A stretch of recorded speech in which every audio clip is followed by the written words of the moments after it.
My father's sudden hospitalization pulled me back to our family home, disrupting the life I'd built elsewhere. But upon my return 2 months later, I was greeted not by my husband but by a stranger. Stunned and disoriented, I struggled to comprehend the surreal scene unfolding before me. Who was this woman invading my space, and why was she here? Then my husband materialized, delivering a bombshell I never saw coming. "We've been divorced for 2 months," he announced coolly, adding insult to injury by revealing his plans to sell our home and claim the proceeds as alimony. Anger surged within me, boiling over at his callousness and self-interest. As his words sank in, a fierce determination ignited within me.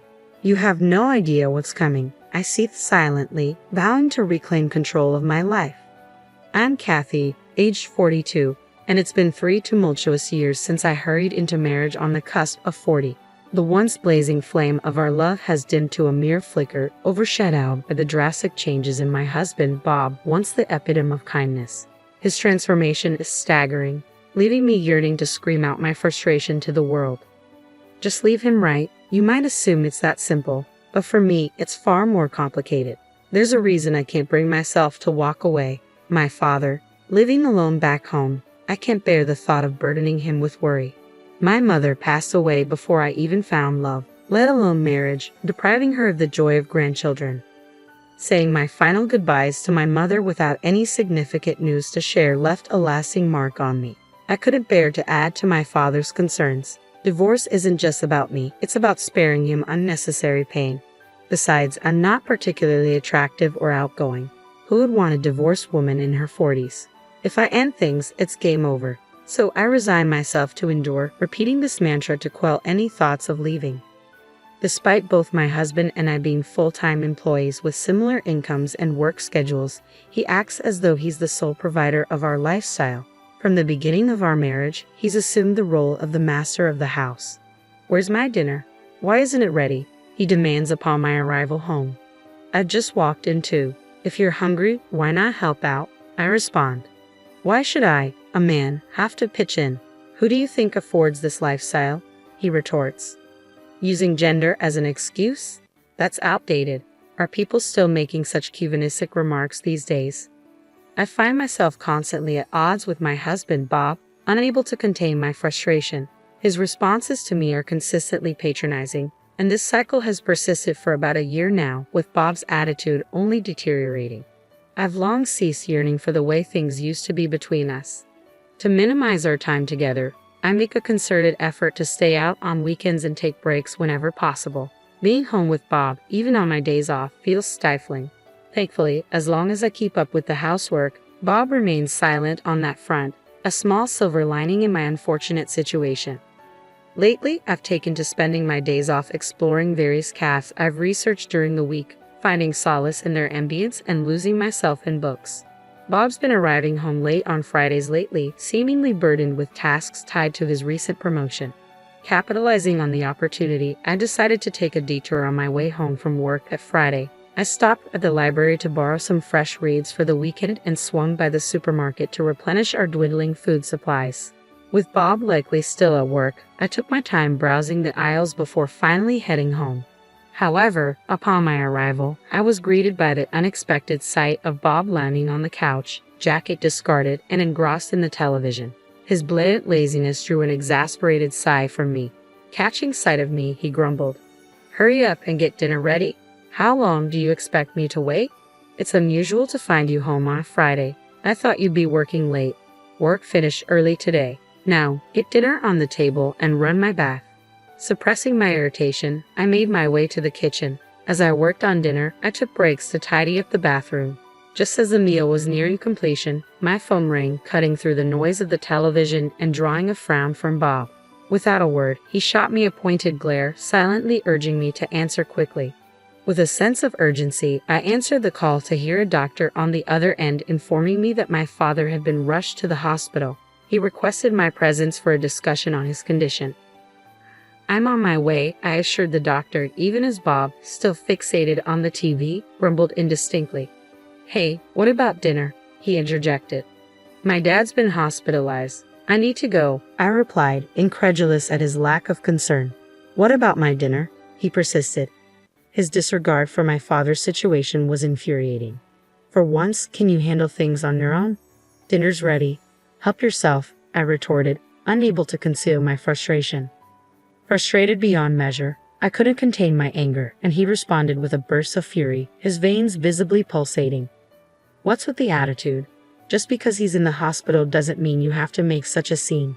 You're married to me. Your priorities should lie with your husband, not your father, he spat out angrily. His words left me speechless, but the urgency of the situation at the hospital took precedence. There was no time to argue with someone so unreasonable. I slammed a plate down in front of my disgruntled husband. Please take care of the dishes, I instructed tersely before hastily making my exit from the house. Upon reaching the hospital, I found my father lying in bed, his face bearing the marks of weariness I hadn't seen before. Despite his reassurances over the phone, it struck me that he might be struggling with loneliness in his solitary existence, bereft of my mother's presence. His diet and well-being were likely not as balanced as he claimed. I chided myself for naively accepting his words at face value. My father was not one to easily admit vulnerability. How could I have overlooked this? Lost in self-reproach, I was summoned by a nurse for an update on my father's condition. Led to another room, I awaited the attending physician's explanation. The doctor revealed that my father had slipped and fallen on the stairs at the train station, resulting in a fractured leg that would require considerable time to heal. Do you have someone who can bring him necessities during his stay? The doctor inquired. It varies. Rehabilitation will be challenging, I responded. If possible, frequent visits would be beneficial, urged the doctor. Understood. I'll be here every day, I vowed, resolute in my decision. With the doctor's guidance, I resolved to stay at my parents' home during my father's hospitalization, a 2-hour journey each way from my own residence. Daily visits would be taxing, but commuting from my childhood home would make it more manageable. It was time to make the necessary arrangements. Leaving the hospital while my father rested, I returned home around noon on Saturday. My husband was nowhere to be seen, but he arrived later in the evening. I wasted no time in briefing him on the situation. I'll need to go back to my parents' house to care for my father, I explained. Predictably, his reaction wasn't favorable. Who will take care of me then? He grumbled. You're a capable adult. Can't you manage your own affairs? Even amidst your father-in-law's struggles, your concern remains solely on yourself. Can't you show a little cooperation? I shot back, exasperated. That's preposterous. It's only natural for a wife to tend to her husband, he retorted, his words a familiar refrain that only fueled my frustration. Fed up with his self-centered attitude, I proposed a compromise. Why don't we transfer my father to a local hospital? That way, I can balance caring for him with household chores. Fine, do that, he agreed, seemingly unfazed. But in exchange, I expect us to accommodate my father once he's discharged. We'll need to monitor his health with regular doctor visits, I stipulated. At the mention of living together, my husband's face contorted in clear disgust. No chance, we're not living together, Bob insisted firmly. Then let me go back to his place, I countered. In the end, Bob's response was a dismissive, do whatever you want, signaling the end of the conversation. I promptly informed my workplace, completed the necessary procedures, and returned to my parents' home. The daily visits to the hospital proved more taxing than I had anticipated, but my father's resilience inspired me to soldier on without complaint. Despite his best efforts, his condition showed little improvement, and as 2 months slipped by, I realized I needed to return home soon. With my father's discharge still uncertain and the seasons shifting, I knew it was time to swap out my wardrobe and fetch some fresh belongings. Assessing the situation, I decided to make a brief trip back home. However, upon my return, the sight that greeted me wasn't that of my husband. Instead, a woman's voice echoed from deep within the house. Bob, are you back? I called out upon my return, only to be met with silence. Perplexed, I repeated his name, but still, there was no response. Startled by the unexpected turn of events, I stood frozen in shock. Finally, a voice from within the house responded. Bob, is that you? As the realization sank in that the voice wasn't mine, the owner of the voice cautiously emerged from the room. You're not Bob. Who are you? She stammered, visibly taken aback. Confidently, I retorted, who are you? What are you doing in someone else's house? Her response left me reeling. Someone else's house? "This is my house," she declared firmly, sending a wave of panic through me. Rushing to the porch, I frantically checked the nameplate, confirming that this was indeed my house. Confusion engulfed me as I struggled to make sense of the situation. Before I could fully comprehend what was happening, my husband sauntered in casually from the entrance. "What's going on here?" I demanded, my tone laced with fury. His expression mirrored my confusion as he met my gaze. "Why are you here?" he questioned, his words cutting through the chaos. "I came back to grab some clothes, but who is that woman?" I shot back, my frustration mounting. "It's your fault for not taking care of me. She'll be handling the house from now on," he stated matter-of-factly, dropping a bombshell. "What do you mean? We got divorced 2 months ago," he revealed, shattering the last semblance of normalcy. "To divorce? What are you talking about?" "I haven't heard anything about this," I protested, stunned by the revelation. "Of course you haven't. I made all the decisions myself," my husband replied coolly, his tone devoid of remorse. What do you mean?" I stammered, struggling to comprehend the gravity of his words. "We're getting divorced. I already started making arrangements. And as for the house, I plan to sell it soon. I'll be taking the proceeds as alimony," he declared, his words hitting me like a freight train. "But this house isn't solely yours. It's in both our names. I'm entitled to half of it," I insisted, desperation creeping into my voice. "It's your own fault for neglecting your responsibilities around the house. Give me all the proceeds from the sale," he retorted, his words dripping with contempt. "I haven't even signed the divorce papers yet, and yet you're already treating us as divorced. Regardless, if that's what you want, then fine. Gather your belongings and leave immediately," I asserted, my voice tinged with disbelief and frustration. "That's a selfish thing to say," my patience wore thin, snapping at his callousness. "You don't understand anything," I added, my tone firm with conviction. He regarded me with skepticism. "What's left to discuss?" "Property division," he scoffed. "It's your own fault for failing in your duties as a wife. Even if you try to fight it legally, you'll lose. It's a waste of time," he dismissed callously. "Property division. So now you know about that term. Are you mocking me?" I retorted, my indignation mounting. "That's enough. If that's how you want it, I'll gather my things and go," I declared, resolved to put an end to this conversation. I retreated to my room, swiftly packing my belongings. As I busied myself, a sweet voice called out from the other room, "Bob." "Who's this older woman?" "She's just my ex-wife, here to collect her things," Bob's voice explained from the living room. "Ah, good. I was afraid she'd demand you back," the woman responded in a jesting tone, followed by laughter. Their laughter echoed through the house, piercing through my heart. She knew he was married and yet pursued him anyway. "Just you wait," I muttered under my breath as I packed my belongings, a vow forming in my mind.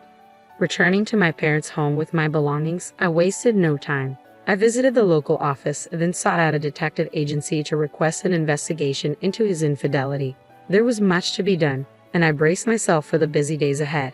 Weeks later, my phone rang. Answering it, I was greeted by Bob's enraged voice. "Hey, you, what have you done?" "The alimony you demanded, $100,000. That's outrageous. I've consulted a lawyer about your actions. I'll settle for $100,000. Isn't that generous enough?" he demanded, his words dripping with anger and disbelief. "Huh? Where did your sense of financial responsibility disappear to? Are you going crazy from the shock of our divorce?" I could almost see him standing defiantly, his arrogance fueling my determination to bring him down a peg. Taking a deliberate detour, I responded, "If you refuse to pay, that's your decision. But mark my words, someone as concerned with appearances as you will end up paying alimony." As predicted, Bob's frustration boiled over. "Stop talking nonsense. You sound like you're eager for alimony. A wife shouldn't have to pay a penny to her ex-husband. Just because you're single now doesn't mean you should resent married people. How greedy can one woman be? That's why we got divorced." "Wife, huh? So you're already considering that other woman your wife?" I retorted sharply. "Perhaps you should watch what you say before mocking others. Remember, I could take you to court if I wanted to." "What? What did you just say?" The app seemed momentarily stunned by the mention of court. "Hey, what crime are you accusing me of? I married my current wife after our divorce. I haven't done anything wrong," Bob retorted defensively. "Sorry to disappoint you, but I've already conducted an investigation into your affair. I hired a detective and I have all the evidence. so don't bother trying to deny it, I countered firmly. What? Bob fell silent, but I pressed on. You've been involved with her for over a year now, haven't you? However, unfortunately, having an affair isn't considered a crime, I stated matter-of-factly. Then why did you mention taking me to court? You just said cheating isn't a crime, Bob protested, confusion evident in his voice. Don't you realize that filing for divorce without the other party's consent is a crime? I responded pointedly. As Bob remained silent, I pressed forward.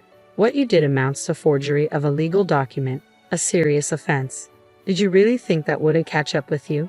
Using someone else's signature to submit divorce papers without their consent is clearly a reckless move. That's because you abandoned me for months. That's why I filed for divorce. I did nothing wrong. It's all on you, Bob retorted defensively. Really? You conveniently filed for divorce just 1 week after I moved back to my parents' house. According to the private investigator's report, you claimed I abandoned you for months. Does that make sense to you? We were already divorced, so legally, I wasn't your wife anymore. I countered, my voice edged with frustration. Bob was at a loss for words, but I pressed on. Seriously, what kind of grown man blames his divorce on his spouse not taking care of him? Get real? Take care of yourself. I'm not your personal caretaker. But a wife is supposed to take care of her husband. How else were we supposed to make ends meet? Bob interjected, clinging to his outdated beliefs. What era are you living in? Your salary is pretty much the same as mine, and we split the bills 50-50. Who do you think should be thankful for the life you've been living? I snapped, unable to contain my frustration. I wasn't stopping now. Without waiting for his response, I laid all my cards on the table. I'll sue you for forgery if you don't cough up $100,000 as compensation. If you want to avoid that, just pay up. And don't think your mistress is off the hook. But make sure to get proper compensation from her too. Plus, I'll take half of the house sale and our joint savings as part of the property division. Whoa, hold on. If things go that way, I'll be left with almost nothing. She doesn't even work and I have to support her, Bob pleaded, panic seeping into his voice.